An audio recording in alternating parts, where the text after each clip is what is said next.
lagi karena dunia atau bumi ini dipimpin oleh intelektual, dipimpin oleh emosional, ya kan? Yang melahirkan berbagai macam kebiadaban, berbagai macam bencana alam terjadi di berbagai belahan penjuru bumi, ya. Bahayanya kecerdasan intelektual, ya, kecerdasan yang bersumber dari akal, ya, akar pikiran ini, jika tidak diimbangi dengan kecerdasan spiritual, ya, ini melahirkan karya-karya yang berbahaya, ya.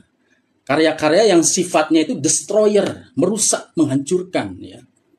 Seperti bom, berbagai macam bentuk persenjataan, ya. Bom, bahkan bom ini besar-besaran, ya. Ya, perlombaan untuk memproduksi berbagai macam bentuk bom, ya. Alat untuk menghancurkan, ya.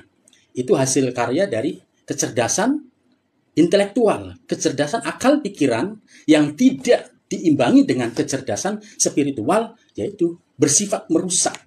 Bukan membentuk satu tatanan kehidupan yang berperadaban luhur, tapi justru merusak. Ya, bukan peradaban yang dihasilkan, tapi justru kebiadaban demi kebiadaban yang terjadi di berbagai belahan bumi alam ini, ya. Yang terjadi seperti sekarang ini, ya. Carut marut tatanan kehidupan, carut marut, terpuruk dengan keterpurukan yang multidimensi kehidupan. Ya, itu karena itu tadi tidak diimbangi dengan kecerdasan spiritual. Makanya karya-karya yang dihasilkan, ya, rusak, bersifat merusak.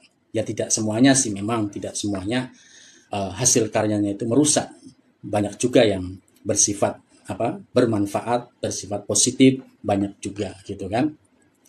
Tapi banyak juga yang bersifat merusak, menghancurkan tatanan kehidupan yang ada gitu loh, ya. Kebiadaban demi kebiadaban terjadi di berbagai belahan penjuru bumi ini, bahkan di negara ini, ya. Kita seringkali, ya, melihat tayangan berbagai macam bentuk kebiadaban, ya. Padahal kurang apa sih, ya? Kurang apa agama ini juga sudah mengajarkan gitu loh, ya. Mengajarkan kebaikan, ya, melarang keburukan, ya. Ternyata dengan kecerdasan emosional pun tidak mampu, ya, untuk menata peradaban yang terjadi kebiadaban demi kebiadaban, ya. Agama ini kan sudah sudah diajarkan, ya. Sudah diajarkan selama ribuan tahun, ya. Tentunya agama ini juga memiliki visi misi, ya. Visi misi agama, ya, tentunya adalah terciptanya atau terwujudnya tatanan kehidupan surga, ya kan? Tujuannya itu kan tatanan kehidupan surga. Tapi yang terjadi selama ribuan tahun ajaran agama ini diturunkan apa? Ya. Visi misinya gagal total, mulai dari agama Yahudi, ya, agama Nasrani, ya, agama Islam, dan agama-agama yang lain ini kan sudah ribuan tahun, ya. Artinya agama-agama ini kan punya visi misi, ya. Ya. Kalau Yahudi ini sudah 5.000 tahun visi misinya untuk terwujudnya tatanan kehidupan yang surgawi, ya kan? Ini sudah dijalankan selama ribuan tahun, selama 5.000 tahun lebih bahkan, ya, untuk mewujudkan tatanan kehidupan yang surgawi, ya, di kehidupan bumi alam ini. Ya. Tapi sampai dengan detik ini tidak terjadi. Ya, idealnya visi misi ini kan seharusnya nggak sampai ribuan, ya. Jadi kalau kita punya visi misi, tentunya yang membuat visi misi itu harus mengalami, ya, apa yang menjadi visi misinya. Kalau visi misinya adalah terwujudnya kehidupan surgawi, maka yang membuat visi misi ini seharusnya bisa mencapai kehidupan yang surgawi, merasakan dari apa yang menjadi tujuan, apa yang menjadi visi misinya gitu loh. Tapi realitanya sudah berapa ratus generasi, ya kan?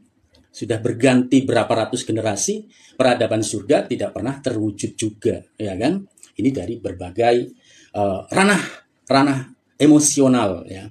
Jadi dunia dipimpin oleh emosi, oleh emosional, dikendalikan oleh emosional, ternyata juga tidak berhasil terwujud tatanan kehidupan sebagaimana dicita-citakan, sebagaimana menjadi visi misi, ya sih, ya. Kalau sampai ribuan tahun tidak terwujud, ya namanya gagal dong, ya kan? Visi misinya gagal total gitu loh, ya kan? Nah, ternyata dengan kekuatan emosional dan kekuatan intelektual ini terbukti ya tidak mampu mewujudkan tatanan kehidupan yang berperadaban luhur, tatanan kehidupan yang surgawi sebagaimana dicita-citakan ya oleh seluruh umat manusia dari masa ke masa, dari waktu ke waktu ya, tidak tercapai apa yang menjadi visi misinya gitu. Nah, kita harus kembali kepada kekuatan spiritual.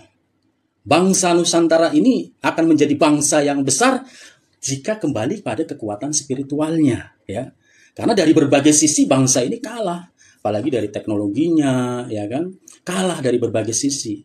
Ya, kalau mau kembali dengan kekuatan jati diri, dengan kekuatan spiritualnya, maka bangsa ini pasti akan luar biasa gitulah.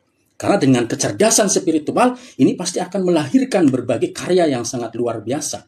Otomatis intelektualnya juga cerdas, emosionalnya juga cerdas. Dan menghasilkan berbagai ilmu pengetahuan dan teknologi yang luar biasa. Dan yang terpenting lagi adalah teknologi yang beradab. Bukan teknologi yang melahirkan berbagai macam kebiadaban. Seperti yang terjadi selama ini. Gitu, ya kan? Ya minimalnya selama 500 tahun ke belakang lah ya. Kebiadaban demi kebiadaban yang terjadi di berbagai belahan penjuru bumi ini gitu loh. Nah, mari kita bangun. Mari kita bangkit dengan kekuatan jati diri bangsa Nusantara yaitu dengan kekuatan spiritual. Nah, kebetulan di sini ada satu formula, ada metode untuk membangkitkan atau membangunkan kekuatan spiritual, kekuatan jati diri bangsa dengan cara yang instan ya. Sebagaimana saya sampaikan kemarin ya.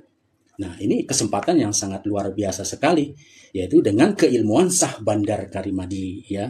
Di beranda saya barusan juga saya tadi upload ya, saya memperagakan ya jurus-jurus Sah Bandar Karimadi yaitu jurus-jurus pengendalian alam ya, jurus pengendalian air, jurus pengendalian api, jurus pengendalian bumi, jurus pengendalian angin dan pengendalian nyawa ya.